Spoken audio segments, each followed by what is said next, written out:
देख 5वां नंबर में कह रहा है कक्षा 9th में आपने पढ़ा है अध्याय 9 उदाहरण 3 कि किसी त्रिभुज की एक मध्यिका उसे बराबर क्षेत्रफलों वाले त्रिभुज में विभाजित करती है। देखो ये कहना क्या चाहता है कि 9th क्लास में ही एक मैथ दिया हुआ है जिसमें हम लोग पढ़े हैं कि अगर कोई त्रिभुज हो, देखो ध्यान से तुम लोग, अभी लगेंगे फोड़ने सब जाने के, अभी ये बड़ा गलती करेगा सब पिटाएगा सब। अभी देखो तो कक्षा 9th में हम लोग पढ़े थे कि त्रिभुज, अगर कोई भी त्रिभुज हो उसकी मध्यिका से अगर इसको दो भाग में बांटते हैं तो वो हमेशा क्या होगा, उसका क्षेत्रफल आपस में बराबर होगा। यानी कि मान लो इस शीर्ष से लेके एकदम इसके बीच में हम लोग बांटते हैं आधा आधा, ये अगर 10 का है तो 5 फल आगे बांट देते हैं तो इधर जितना क्षेत्रफल आएगा उतना ही इधर भी आएगा, या यहां से बांट दें या इधर से बांट दें। ए बी सी है हो गया डी। देखो पहले से हम लोगों को 3 गो शीर्ष दिया हुआ है, 4 - 6, उसके बाद है 3 - 2, उसके बाद है 5 2। देखो क्या बोला है कि मध्यिका से, तो सबसे पहले हम लोग यहाँ पे डी निकाल लेंगे। डी निकालेंगे तो हम लोग को मालूम है बिल्कुल ही दोनों के बीच में है, तो मध्य बिंदु वाला फॉर्मूला लगाएंगे x1 + x2/2 और y1 + y2/2। तो 5 3 8 होगा, 8 2 से कटेगा तो कितना आ जाएगा 4, और 2 - 2 0/2, तो ये तो 0 ना हो जाएगा। तो ये डी का वैल्यू कितना हो गया 4 और 0।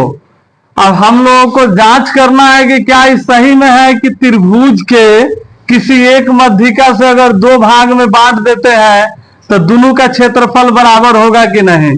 तो एगो त्रिभुज बन गया ABD और एगो बन गया ACD। तो हम लोग लिखेंगे त्रिभुज ABD का क्षेत्रफल बराबर 1/2 x1 के बाद y2 y3 ना, और उसके बाद में x2 और फिर y3 है, y3 जो लास्ट में यहाँ पे आएगा उसी को लिखेंगे। कहाँ पे, और हाँ यहाँ पे तो मल्टीप्लाई ना होगा।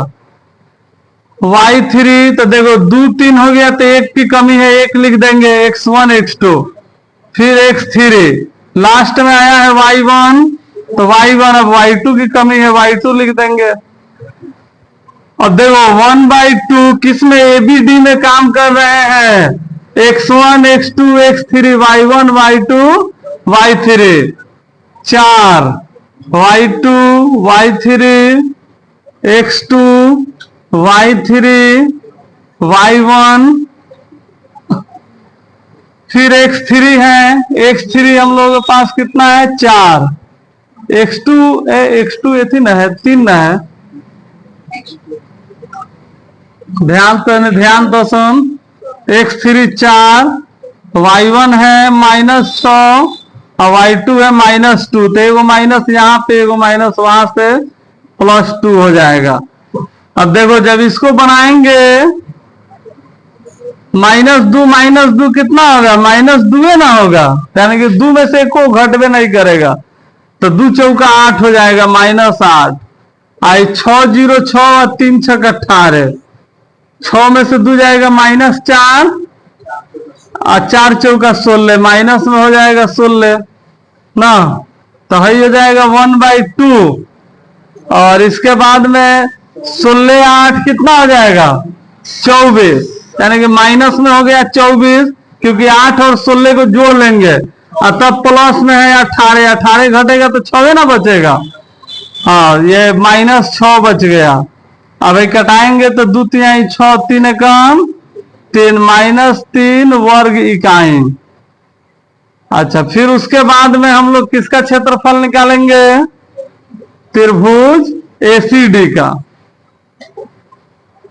ACD का क्षेत्रफल, अब इसका 1/2 x1 4।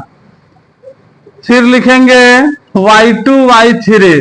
y2 है कितना 2 और y3 है 0। फिर x2 लिखना है तो x2 है 5 y3 y1 -6। तो ये -6 था तो हो गया प्लस।